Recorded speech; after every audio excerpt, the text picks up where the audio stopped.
کہ نبی اکرم صلی اللہ علیہ وسلم نے ارشاد فرمایا لو کان العلم معلقا عند الثریا، یعنی ایک تو اس میں ایمان کی جگہ لفظ علم ہے اور دوسرا معلقاً کا اضافہ ہے۔ لو کان العلم معلقا عند الثریا لتناولہ رجال من ابناء فارس، کہ اگر علم یعنی علم دین ثریا کے پاس معلق ہو بطور فرض، تو فارس کے بیٹے وہاں سے بھی علم اتار کے لے آئیں گے۔ اور طبرانی کے جو لفظ ہیں حضرت قیس سے، اس کے اندر یہ ہے لا تنالہ العرب لنالہ رجال من ابناء فارس۔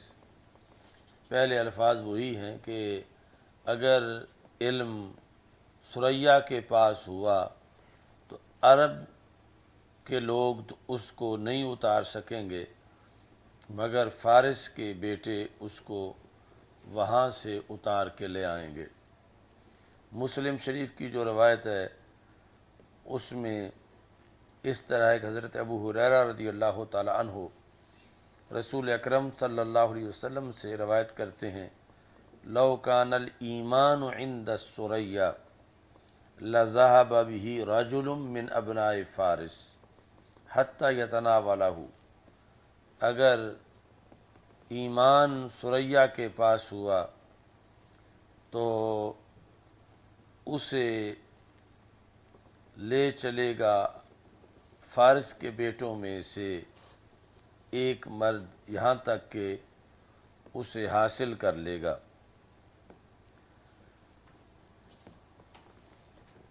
بخاری و مسلم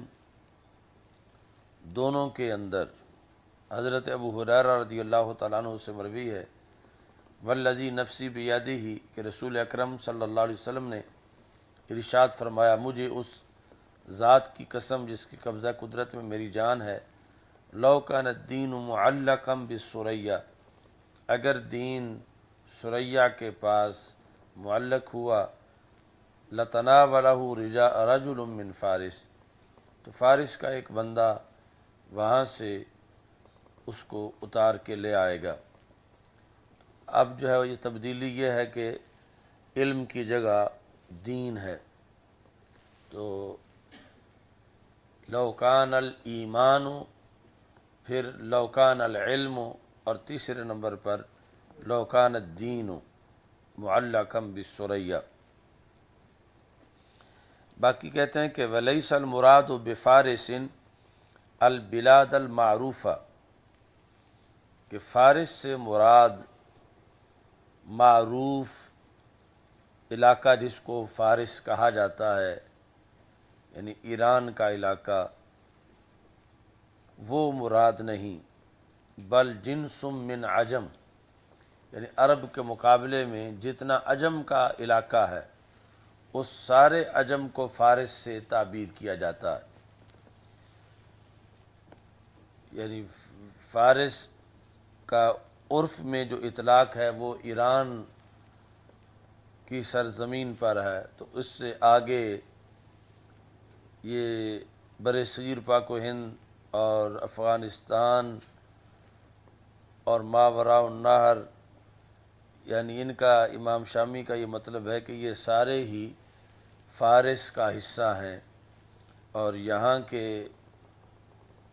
علماء کی تحسین کی جا رہی ہے۔ وَهُمُ بل جنس من العجم، عجم کی ایک جنس، وَهُمُ الفرس لخبر الدیلمی خیر العجم فارس،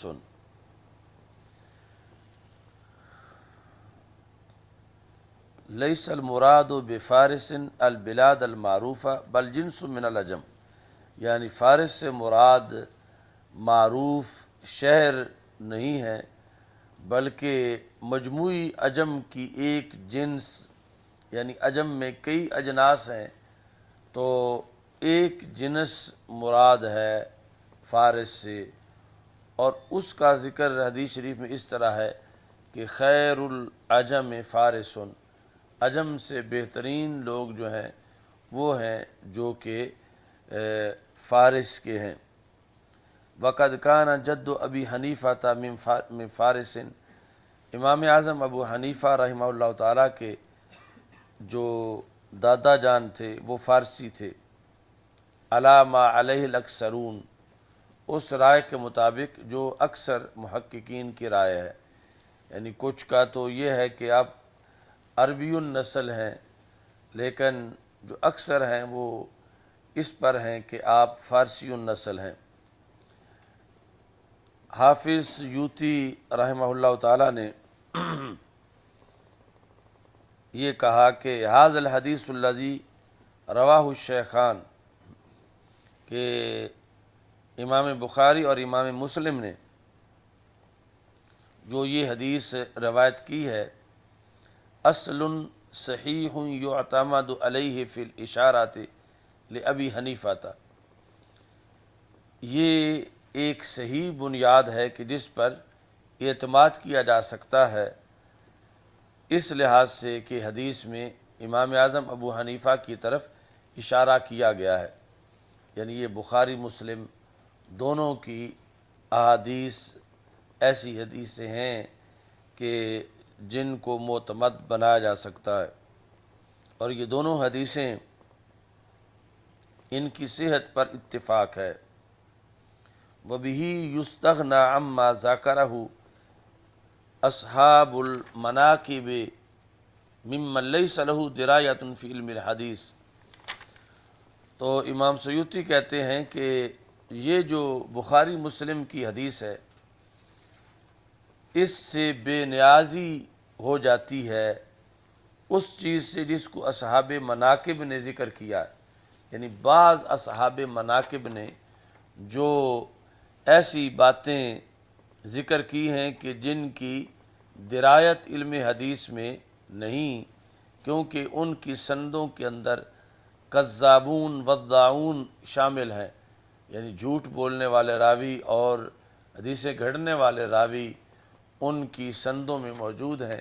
تو پھر جب یہ حدیث ہمارے پاس موجود ہے تو اس کی وجہ سے ہمیں کوئی ضرورت نہیں اس کی جو بعض اصحاب مناقب نے حدیثیں روایت کیں کہ جن کے راوی کذاب اور وضاع ہیں،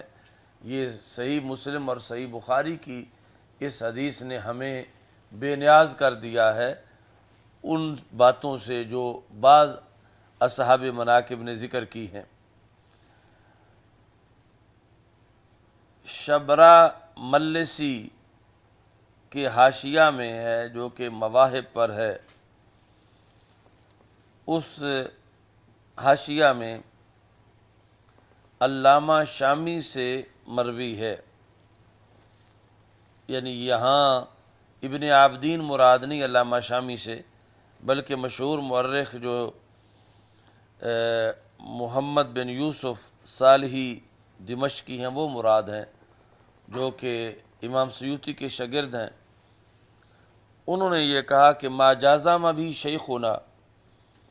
کہ ہمارے شیخ امام سیوطی رحمۃ اللہ علیہ نے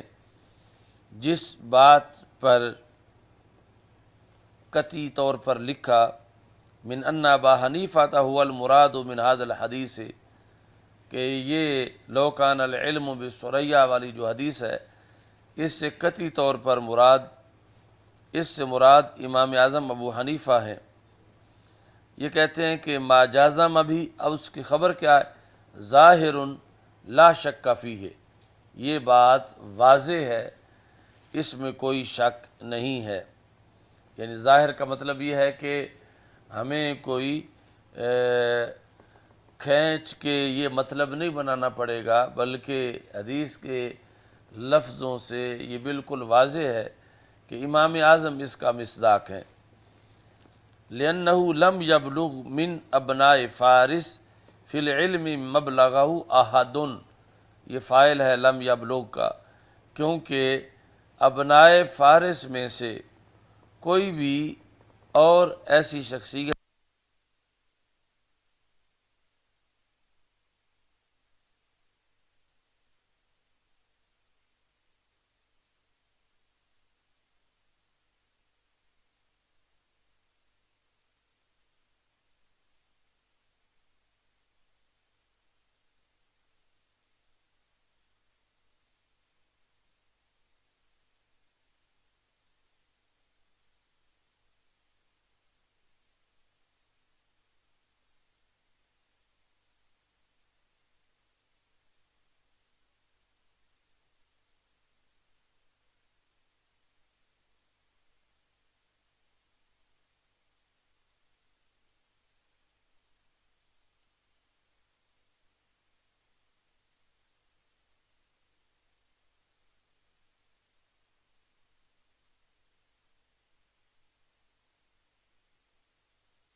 یہ بگاڑ نہ آتا جو حضرت موسیٰ علیہ السلام کی امت میں یہودیت کے نام پہ آیا اور حضرت عیسیٰ علیہ السلام کی امت میں نصرانیت کے نام پر آیا۔ دوسری ایک حدیث سے بھی یہ پتہ چلتا ہے کہ یہ جو یہودیت اور نصرانیت کا اطلاق ہے یہ انبیاء علیہ السلام کی امتوں کے بگڑے ہوئے لوگوں کا لقب ہے، جس طرح کہ ہمارے آقا صلی اللہ علیہ وسلم نے فرمایا کہ کل مولود یولد علی الفطرہ ابواہ یہودانی اور ینصرانی اور یمجسانی، ہر بچہ فطرت پہ پیدا ہوتا ہے، پھر اس کے والدین اس کو یہودی بناتے ہیں یا نصرانی بناتے ہیں یا مجوسی بناتے ہیں۔ تو پتہ چلا کہ فطرت یہودیت نہیں ہے، فطرت نصرانیت نہیں ہے، یہ فطرت کا بگاڑ ہے اور اس کو پھر یہودیت اور نصرانیت سے تعبیر کیا جاتا ہے۔ اب نیچے امام شامی کہتے ہیں تستری پر جو حاشیہ ہے، یہ سہل بن عبداللہ جو ہیں ائمہ صوفیہ میں سے ایک ہیں، اور انہوں نے امام اعظم ابو حنیفہ رحمۃ اللہ علیہ کے بارے میں یہ کہا،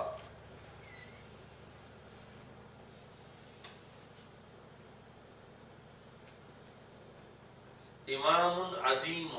یہ عبداللہ بن سہل تستری بہت بڑے امام ہیں، کان یقول انی لآخذ المیثاق الذی اخذہ اللہ تعالی علیہ فی عالم الذر، کہ جو عالم ارواح میں رب ذوالجلال نے مجھ سے کیا تھا۔ عالم زر سے مراد ہے عالم ارواح۔ زر ویسے یعنی زال کے ساتھ جو زر ہے باریک باریک چوٹیوں کو بھی کہا جاتا ہے، تو عالم ارواح میں یعنی ارواح اس صورت میں تھی۔ تو جب اللہ تبارک و تعالی نے عہد لیا، مجھے وہ یاد ہے، وَإِنِّي لَأَرْعَى أَوْلَادِي مِنْ هَذَا الْوَقْتِ إِلَىٰ أَنْ أَخْرَجَهُمُ اللَّهُ تَعَالَى إِلَىٰ عَالَمِ الشُّهُودِ وَالظُّهُورِ، اور میں اپنی ساری اولاد کو اس وقت سے جانتا ہوں یہاں تک کہ رب ذوالجلال نے ان کو عالم شہود اور عالم ظہور کی طرف نکالا۔ میں اپنی اولاد سے عالم ارواح میں بھی واقف تھا۔ لما تحودوا اے لما داموا علی دینہم الباطل، یعنی یہودیت کا مطلب ہی دین باطل ہے۔ یہ مطلب کیا ہے کہ یہ ہم نہیں کہہ سکتے کہ یہودیوں کی دو قسم ہے، کہ سچے یہودی ہے کہ جھوٹے یہودی، تو یہودی سارے ہی جھوٹے ہیں۔ لما داموا علی دینہم الباطل واعتقادہم العاطل، عاطل معطل، یا جدید عربی میں جو چیز خراب ہو جائے اس کو عاطل کہتے ہیں۔ السیارہ عاطلہ، کہ گاڑی خراب ہو گئی ہے۔ لما داموا علی دینہم الباطل واعتقادہم العاطل ولم يقبلوا ما ادخلہ علیہم علماؤہم من الدسائس، اور اگر ان میں امام ابو حنیفہ رحمۃ اللہ علیہ جیسا کوئی بندہ ہوتا تو وہ اپنے علماء سو کی گھڑی ہوئی باتوں کو قبول نہ کرتے جو انہوں نے دین میں داخل کی، یہود کے علماء نے اور نصارہ کے علماء نے۔ اچھا جی، وَلَمْ يَقْبَلُوا مَا أَدْخَلَهُ عَلَيْهِمْ عُلَمَاؤُهُمْ مِنَ الدَّسَائِسِ، دسائس دسیسہ کاریاں یعنی دین کے خلاف سازشیں۔ فَآمَوْهُمْ، ان علماء نے اپنی قوم کو اندھا کر دیا۔ کس چیز سے اندھا کر دیا؟ یعنی ویسے تو آنکھیں ان کی ٹھیک تھیں لیکن ان کو وہ نظر نہیں آتا تھا جو نبی لے کے آئے تھے۔ اما جاء بھی نبینا من النفائس، اچھا جی، فآموہم اما جاء بھی نبینا، ہمارے آقا صلی اللہ علیہ وسلم جو عمدہ دین لے کر آئے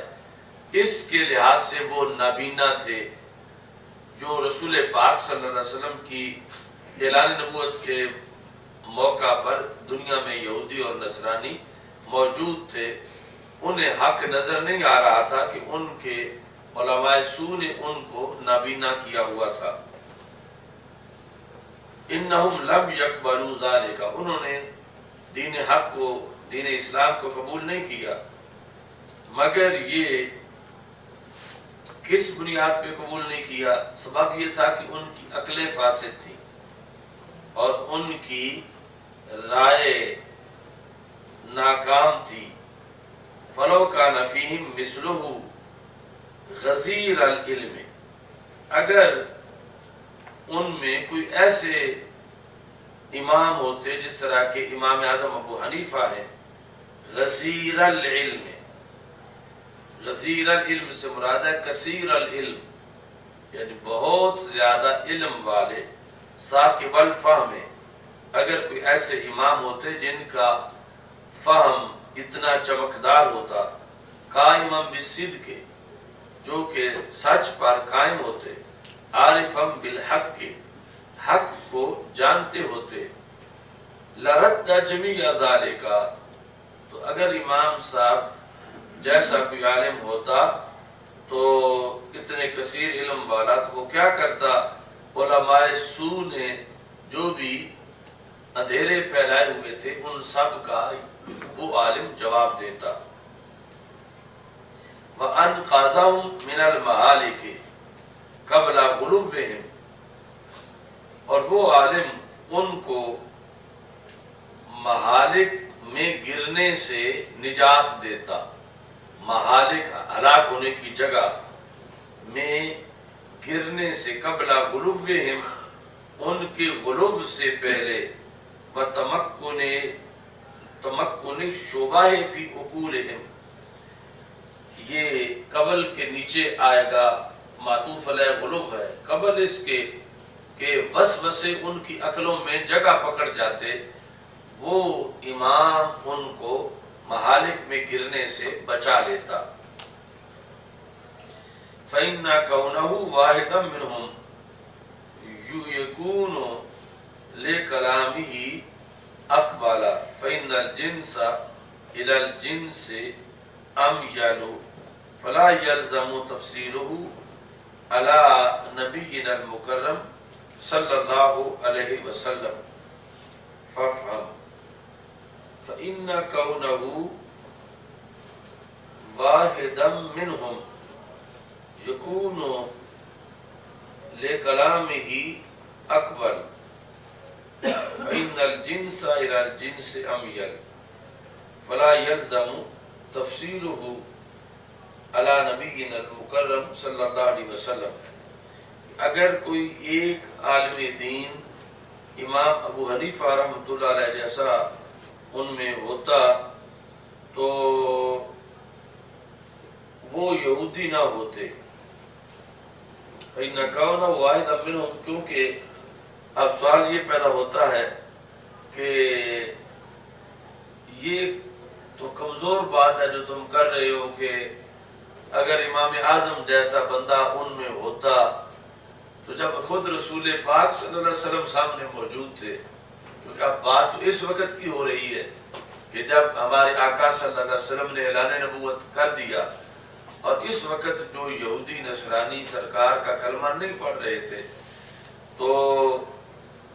اگر امام اعظم ابو حنیفہ جیسا بندہ ان میں ہوتا تو وہ گمراہ نہ ہوتے، اور یعنی پہلا جو زمانہ گزرا تھا اس میں ہوتا، یا جب رسول پاک صلی اللہ علیہ وسلم نے اعلان کیا اس وقت ہوتا۔ تو اعتراض یہ ہے کہ اس بندے کی صلاحیتوں سے تو بڑی صلاحیتیں رسول اکرم صلی اللہ علیہ وسلم کی ہیں، تو جو رسول اکرم صلی اللہ علیہ وسلم کی تقریروں سے علم سے فیض نہیں پا سکے، اور یہودی کے یہودی رہے، نصرانی کے نصرانی رہے، تو انہیں پھر امام صاحب جیسا بندہ کیسے بچا سکتا تھا؟ اس کا یہ جواب دے رہے ہیں، فَإِنَّ كَوْنَهُ وَاحِدًا مِّنْهُمْ يَكُونُ لِكَلَامِهِ أَقْبَلَ، کہ بات یہ نہیں کہ اگر امام اعظم جیسا بندہ ان میں ہوتا تو وہ رسول اکرم صلی اللہ علیہ وسلم سے اس کی صلاحیتیں زیادہ ہوتی، ایسا نہیں۔ اصل میں یہ ہے کہ جو کسی کا اپنا ہو وہ اس کی بات سمجھنے میں آسانی ہوتی ہے اور جنس کی طرف میلان کرتی ہے، یعنی یہاں تو مقابلہ بازی میں آ گئے، اگر ان کے اپنے علماء میں سے کوئی ایسا ہوتا جو سرکار کی حقانیت بیان کرتا اور ان کو بچاتا انکار سے، تو اس لیے وہ اثر انداز زیادہ ہونا تھا کہ وہ ان کی جنس سے ہونا تھا، اور جنس کی طرف میلان کرتی ہے، ہم جنس پرواز، کبوتر بکبوتر، باز بباز، اس وجہ سے اس کا ذکر کیا، ورنہ یعنی جب خود امام اعظم ابو حنیفہ رسول پاک صلی اللہ علیہ وسلم کے صحابہ سے بھی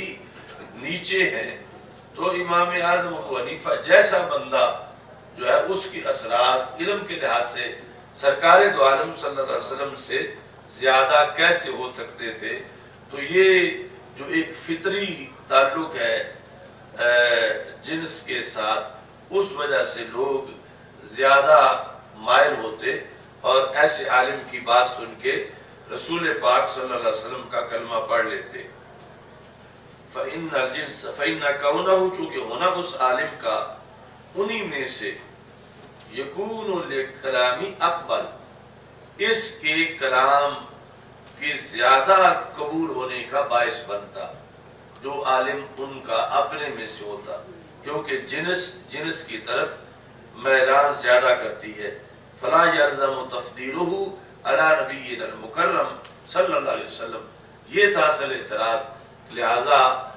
اس شخص کی فضیلت جو مثل ابی حنیفہ ہوتا اس زمانے میں، وہ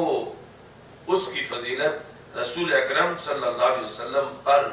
لازم نہیں آتی۔ وَمَنَاقِبُ أَكْثَرُ، اب یہ بات سلامت رہی رد سے کہ یعنی یہود اور نصارہ میں کوئی ایک بھی امام اعظم ابو حنیفہ جیسا عالم نہیں تھا۔ اگر ہوتا تو ان کی حفاظت ہوتی، اور نہ ہونا یہ مشیت خداوندی تھی، چونکہ وہ امتیں آخری امتیں نہیں تھیں۔ اگر آخری ہوتی تو پھر ان میں ایسے علماء ہوتے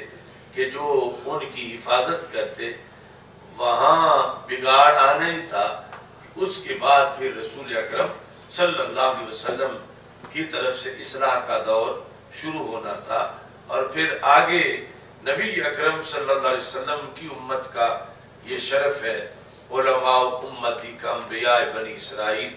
کہ جو کام پہلے بنی اسرائیل کے انبیاء کرام علیہ السلام تبلیغ دین کے لحاظ سے، باطل کا مقابلہ کرنے کے لحاظ سے کرتے تھے، وہ فریضہ اور وہ صلاحیتیں اس امت کو دے دی گئیں، چونکہ نبی اکرم صلی اللہ علیہ وسلم کے بعد نبی تو کوئی آ نہیں سکتا تھا، مگر زمین پر ہدایت ہمیشہ رکھنا یہ مقصود تھا۔ تو پھر اس کا ذریعہ سرکار دو عالم صلی اللہ علیہ وسلم کی امت کے مجددین، مجتہدین اور علماء ربانی کو بنایا گیا کہ جو سرکار دو عالم صلی اللہ علیہ وسلم سے فیض حاصل کریں اور زمین میں اس فیض کو تقسیم کریں۔ وَمَنَاقِبُهُ أَكْثَرُ مِنْ أَن تُحْصَرَ، امام اعظم ابو حنیفہ رحمۃ اللہ علیہ کے مناقب ان گنت ہیں، کسی گنتی میں نہیں آتے، اور اس بارے میں ابن جوزی کی اولاد میں سے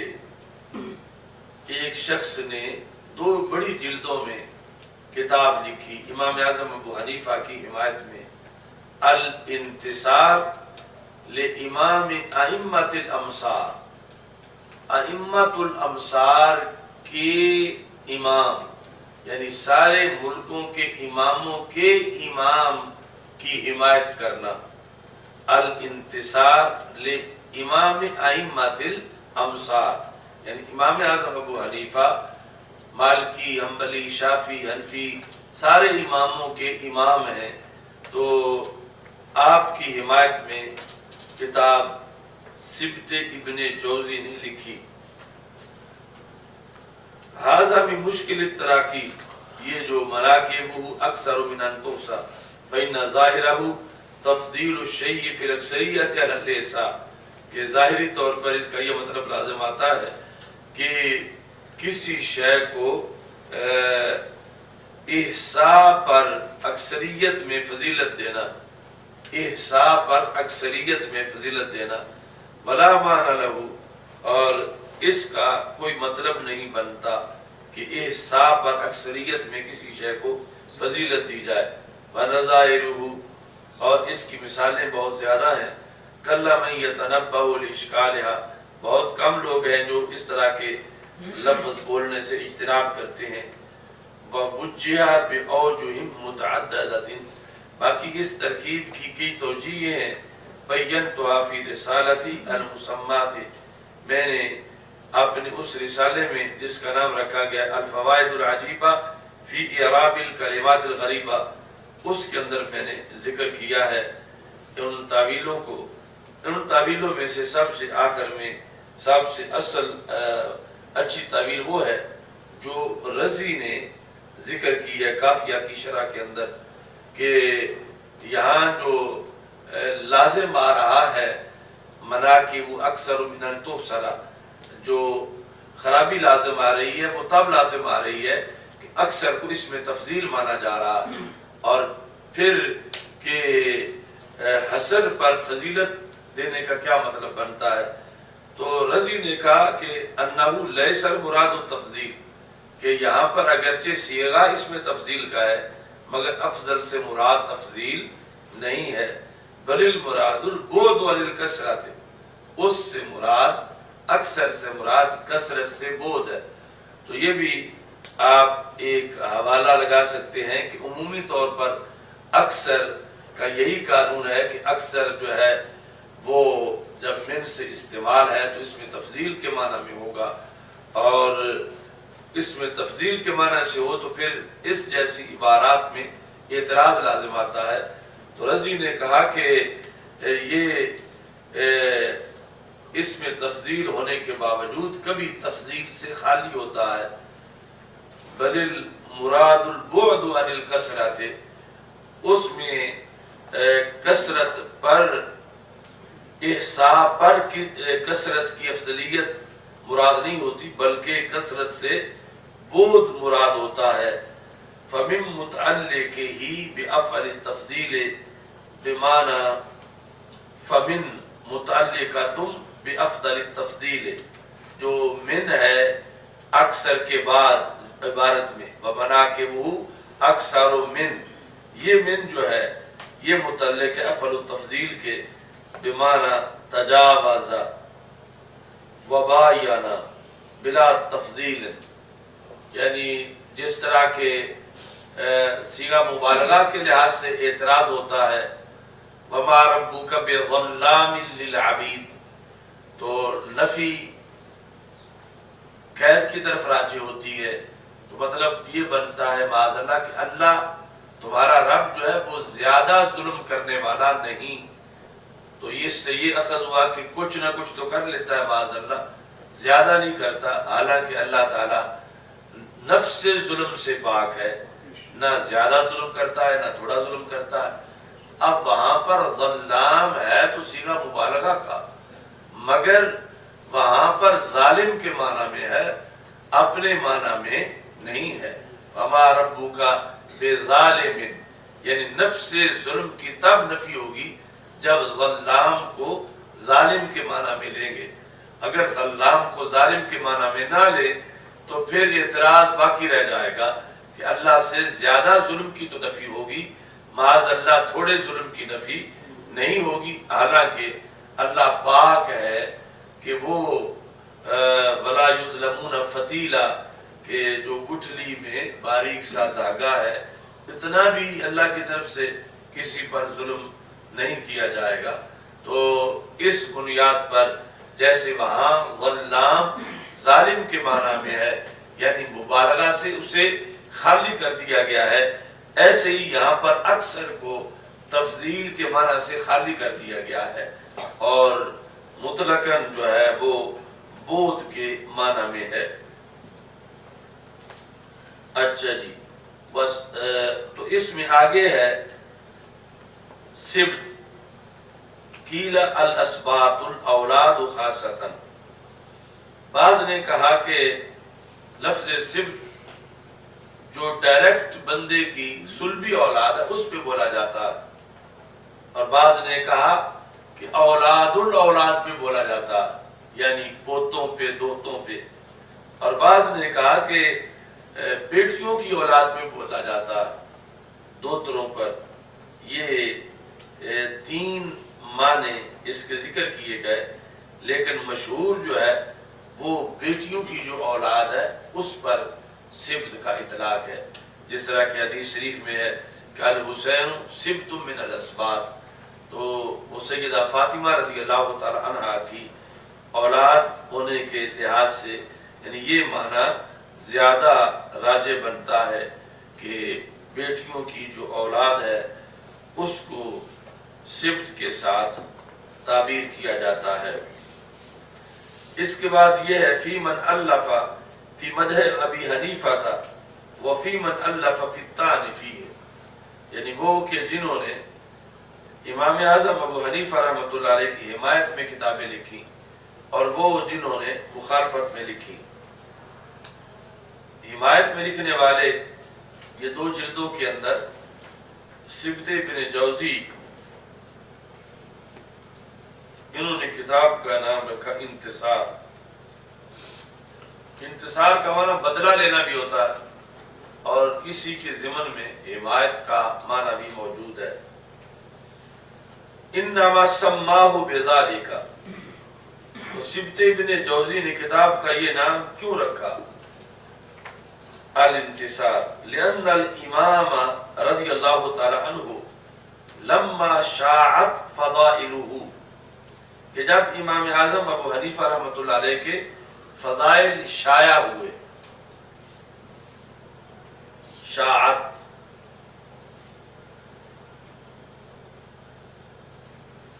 یہ یعنی پرانی عربی کے لحاظ سے، جدید عربی جو ہے اس میں پراپوگنڈے کے معنی میں یعنی بری خبر پھیلانے کے لیے لفظ یہ استعمال ہوتا ہے۔ یعنی جدید عربی میں دار الاشاعت کا مطلب یہ ہوگا جھوٹی خبریں پھیلانے والا ادارہ۔ تو قدیم عربی کے اندر جو ہے وہ مطلقاً نشر کرنا، پھیلانا، اچھی چیز کا پھیلانا بھی، اس کے لیے بھی شائع کا لفظ بولا گیا ہے۔ مگر جدید عربی جو اب رائج ہے اس میں جو ہے کہ کسی برے پیغام کو پھیلانا، اسے اشاعت سے یا شائع کرنے سے تعبیر کیا جاتا ہے۔ تو یہاں پرانی عربی کے لحاظ سے لما شاعت فضائلہ، جب امام اعظم ابو حنیفہ کے فضائل شائع ہوئے، وعمت الخافقین، اور پوری دنیا میں پہنچے۔ خافقین شرق و غرب کے اندر فضائل پہنچ گئے۔ فضائلہ، تو اس بنیاد پر حاسدین بھی میدان میں اتر آئے۔ اگر آپ کے فضائل کی تشہیر نہ ہوتی تو حاسدین بھی پیدا نہ ہوتے۔ چونکہ فضائل کی تشہیر ہوئی تو کیا ہوا؟ جرت علیہ العادت القدیمہ، جاری ہوئی آپ پر پرانی عادت، یعنی آپ کو سامنا کرنا پڑا لوگوں کی پرانی عادت کا، کہ لوگوں کی عادت یہی رہی ہے زمانے میں کہ جس کے فضائل کی تشہیر ہو تو پھر حاسدین پیدا ہو جاتے ہیں۔ من اطلاق السنۃ الحاسدین فیہ، یہ عادت قدیمہ کا بدل ہے، بیان ہے کہ کیا آپ پہ جاری ہوئی عادت قدیمہ، جاری ہوئی یعنی آپ کو اس عادت کا سامنا کرنا پڑا جو زمانے میں شروع سے آ رہی ہے، یعنی کھل گئیں حاسدین کی زبانیں آپ کے بارے میں۔ حتی تانو، یہاں تک انہوں نے تان کیا۔ تان لغوی معنی ہے نیزے سے بکھی میں سوراخ کرنا۔ تانو فی اجتہادہ و عقیدتہ، کہ بعض لوگوں نے آپ کے اجتہاد میں تان کیا۔ اجتہاد میں تان کا مطلب یہ تھا کہ یہ امام الرائے ہیں، یہ قیاس کو نص پر مقدم کر رہے ہیں اور یہ دین کو معاذ اللہ بگاڑ رہے ہیں۔ یہ پراپوگنڈا امام اعظم ابو حنیفہ کی زندگی میں ہی شروع ہوا، اور آپ کو یہ کہنا پڑا کہ کاذب وفترا واللہ من قال نحن نقدم القیاس علی الحدیث، اس بندے نے بہتان باندھا جو یہ کہتا ہے کہ میں قیاس کو حدیث پر مقدم کرتا ہوں۔ ایسا ہرگز نہیں ہے۔ انما اعمل اولا بکتاب اللہ ثم بسنت رسولہ ثم باقضیۃ الصحابہ ثم اقیس، کہ فرما میرا تو یہ طریقہ ہے کہ سب سے پہلے میں کتاب اللہ پہ عمل کرتا ہوں، اگر وہاں سے مسئلہ نہ ملے تو پھر سنت سے، ثم بعقدیۃ الخلفاء الراشدین، تیسرے نمبر پہ خلفاء راشدین کے فیصلے، ثم بعقدیۃ بقیہ الصحابہ، پھر جو باقی صحابہ ہیں ان کے فیصلے، پانچویں نمبر پر جا کر میں قیاس کو اجازت دیتا ہوں۔ اس سے پہلے میں قیاس کو روک کے رکھتا ہوں۔ تو یہ تھا سب سے بڑا اعتراض آپ پر کہ آپ دین میں اپنی رائے کو دخل دے رہے ہیں، یعنی جو شارع کا کام ہے معاذ اللہ وہ آپ اپنی حیثیت اس میں شارع کی بنا رہے ہیں کہ اپنی طرف سے دین گھڑ رہے ہیں اور دین بدل رہے ہیں۔ تو یہ آپ کی مقبولیت کے رد عمل میں حاسدین نے کہنا شروع کیا، اور آپ کے عقیدے پر بھی اعتراض ہوا کہ کچھ لوگوں نے آپ کو مرجیہ کہا کہ امام اعظم ابو حنیفہ مرجیہ ہے، تو طعن کیا انہوں نے آپ پر۔ کیسے؟ بما ہوا مبرأ منہ، آپ جس سے مبرہ تھے، ایسا نہیں، آپ جس چیز سے مبرہ تھے اسی کا آپ پہ الزام لگایا جا رہا تھا، یعنی آپ دین کی حفاظت کر رہے تھے تو الزام دین بگاڑنے کا لگایا جا رہا تھا۔ آپ اہل سنت کے رہنما تھے، امام تھے، تو یہ الزام غیر اہل سنت کا آپ پہ دھرا جا رہا تھا کہ آپ کا عقیدہ معاذ اللہ مرجیہ والا ہے۔ تو اصل میں بات یہ تھی کہ اب اس الزام کا جو سبب تھا وہ بھی یعنی جس نے لگانا ہو، قیاس تو آپ کر ہی رہے تھے، مگر قیاس کی دو قسمیں ہیں، ایک ہے قیاس مذموم اور دوسرا ہے قیاس محمود۔ اولو من قاس ابلیس، وہ قیاس مذموم ہے، خلقتنی من نار و خلقتہ من طین، جو نص کے مقابلے میں ہو، اور دوسری طرف فاعتبروا یا اولی الابصار، یہ قیاس محمود ہے۔ تو قیاس تو پایا گیا تھا لیکن وہ قیاس محمود تھا، مذموم نہیں تھا، تو مخالفین نے اس محمود کا نام ہی مذموم بنا دیا اور امام صاحب کے خلاف جلسے شروع کر دیے۔ ایسے ہی امام صاحب چونکہ قائل تھے کہ ایمان بسیط ہے، ایمان کے اجزاء نہیں، اور جن کے نزدیک اجزاء تھے تو جز کی نفی سے کل کی نفی ہو جاتی ہے، لہذا وہاں اگر عمل بالارکان کی جز نہیں پائی گئی تو پھر ایمان ہی نہیں پایا گیا۔ تو ان کا مذہب یہ بنا کہ یعنی معتزلہ کا اور خوارج کا کہ اگر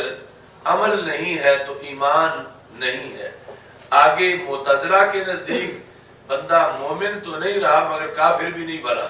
وہ درمیان میں ایک منزلہ کے قائم تھے، اور جبکہ خوارج کے نزدیک مومن بھی نہیں رہا اور کافر بن بھی گیا ہے، یہ ان کا موقف تھا۔ جبکہ امام صاحب اس پر تھے کہ عمل جو ہے وہ جز نہیں، تو پھر اس کی نفی سے ایمان کی نفی نہیں ہوگی، چونکہ ایمان کی جز ہے ہی نہیں، ایمان بسیط ہے، تصدیق قلبی کا نام ہے، اقرار باللسان اور عمل بالارکان یہ دونوں اس سے خارج چیزیں ہیں۔ تو اس بنیاد پر اگر عمل کی نفی ہو بھی جائے تو ایمان کی نفی نہیں ہوگی، چونکہ ایمان کی تو جز ہے ہی نہیں۔ تو آپ نے اس بنیاد پر جب زور دیا خوارج کے رد میں، جو ہر جگہ جلسے کر رہے تھے کہ عمل جز ہے، عمل جز ہے،